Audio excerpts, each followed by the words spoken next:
A very good evening everyone. आज का topic है कि जो कॉलेज स्टूडेंट हैं वो ऑब्जेक्टिव जो पेपर आता है उसको कैसे अटेम्प्ट करें, मतलब उसकी प्रिपरेशन कैसे करें ऑब्जेक्टिव पेपर की कॉलेज स्टूडेंट। ठीक है, कुछ लोग क्या करते हैं कि जो ऑब्जेक्टिव पेपर रहता है उसके लिए प्रिपरेशन ऑब्जेक्टिव, जैसे कोई बुक खरीद ली और वहाँ पे ऑब्जेक्टिव सॉल्व करेंगे, उसको लर्न करने लगेंगे। ठीक है, एमसीक्यू करते हैं। ठीक है, ये मेरे अकॉर्डिंग रॉन्ग वे है। ठीक है, ये क्या है, रॉन्ग वे है। ठीक है, क्योंकि उससे आप क्रैम करने की कोशिश करते हो कि ये और एग्जैक्ट क्वेश्चन आपको मिलता नहीं है। इसलिए सबसे फर्स्ट थिंग आपको क्या करनी चाहिए, जो भी आपका पेपर है ऑब्जेक्टिव है तो फर्स्ट थिंग आप सिलेबस देखिए। ठीक है, फर्स्ट थिंग क्या है, आप सिलेबस देखिए। ठीक है, जब सिलेबस पूरा रीड आउट कीजिए, फिर उस सिलेबस में जो भी टॉपिक है उस पे अपने पास कंटेंट है उसको देखिए कि अगर आपके पास अकबर है, अकबर से रिलेटेड है आपका टॉपिक, तो उसका क्या कितना कंटेंट है आपके पास।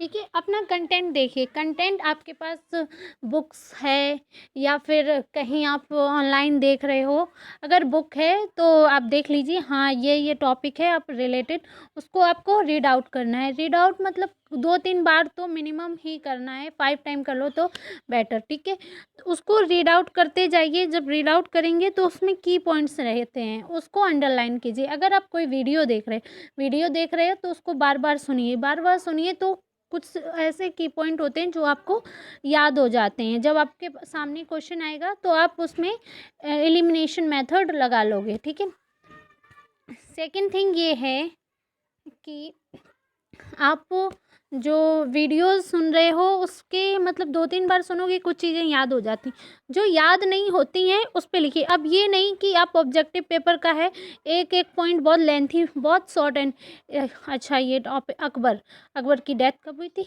उसका जन्म कब हुआ था, कहाँ, मतलब जो भी ऐसे रिलेटेड कौन सी बैटल उसने लड़ी, वो कहाँ पे हुई थी, किस प्लेस पे ली, अब ये सब लिखना है। ठीक है, बर्थ डेथ और जैसे कोई ऑथर है उसकी कौन सी बुक थी, कब पब्लिश हुई, ऐसे बहुत शॉर्ट नोट बनाने हैं आपको, बहुत लेंथी लाइन नहीं लिखनी है। ठीक है, शॉर्ट नोट बनाने हैं। ठीक है, ठीक है, समझ आया। शॉर्ट नोट मतलब आपके मिनिमम 5-10 पेजेस में बन जाने चाहिए एक पेपर के लिए। ठीक है, और वो नोट्स आप कैसे बना पाओगे, वो नोट्स तब आप बना पाओगे जब आपने काफ़ी स्टडी कर रखी होगी। जब आप कोई बुक है और अगर आपके पास बुक है, नोट नहीं बनाना चाहते हो तो आप उसको बस बार बार अंडरलाइन कर दीजिए। ठीक है, कि ये कब हुआ था, ये कब हुआ था। तो ये क्या रहता है कि आपको जब पेपर रहता है उससे पहले आपको मतलब टेंशन नहीं रहेगी, क्योंकि आपने पढ़ रखा, और ना ही इतना बर्डन रहेगा कि आपने इतना इतना सारा पढ़ना है, इतना वो करना है। बस नॉर्मल रीडिंग मारनी है, 2-3 बार रीडिंग मारोगे तो आपको लर्न हो जाती हैं कुछ चीज़ें। ठीक है, और ये आप जो एमसीक्यू सॉल्व करते हैं ये रॉन्ग वे है।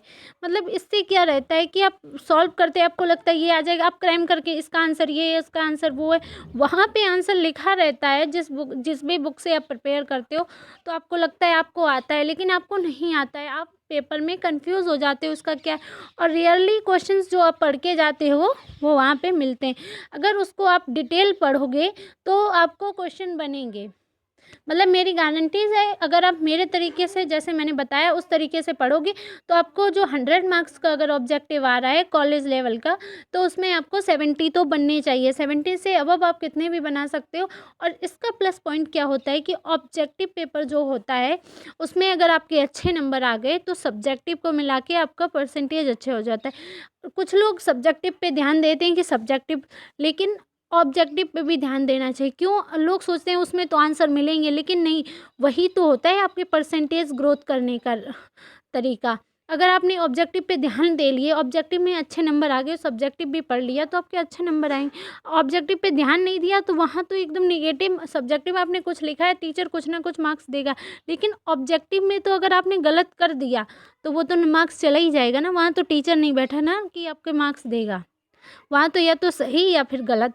और सही कब होगा, तब आप स्मार्ट स्टडी करेंगे। ठीक है, वही जो भी आप ऑब्जेक्टिव क्वेश्चंस लगा रहे हो, जो भी कहीं से भी कर रहे हो, अगर वही आप पूरे दिन प्रेशराइज़ होके और इतनी मोटी बुक होगी, बार-बार पढ़ोगे, फिर भी अगर 2 दिन बाद फिर खोल के देखोगे, आपको समझ ही नहीं आएगा। वही फिर उसके बाद हाँ, आप ये कर सकते हो, अगर आपने जो टॉपिक है, उस पे डिटेल स्टडी कर ली है, तो उसके बाद आप वो सॉल्व कर सकते हो, फिर चेक करने के लिए कि तुमको कितने आते हैं, कितने नहीं आते हैं। अगर आपके पास टाइम बचता है, अगर नहीं टाइम बचता है, तो वो डिटेल स्टडी के बाद ही आप पेपर में जा सकते हो। और ऐसा मैंने किया है, मुझे रिजल्ट मिला है, तो इसलिए मैं आपको बता रही हूँ ऑब्जेक्टिव पेपर की ऐसे तैयारी करनी चाहिए। ठीक है, थैंक यू वेरी मच।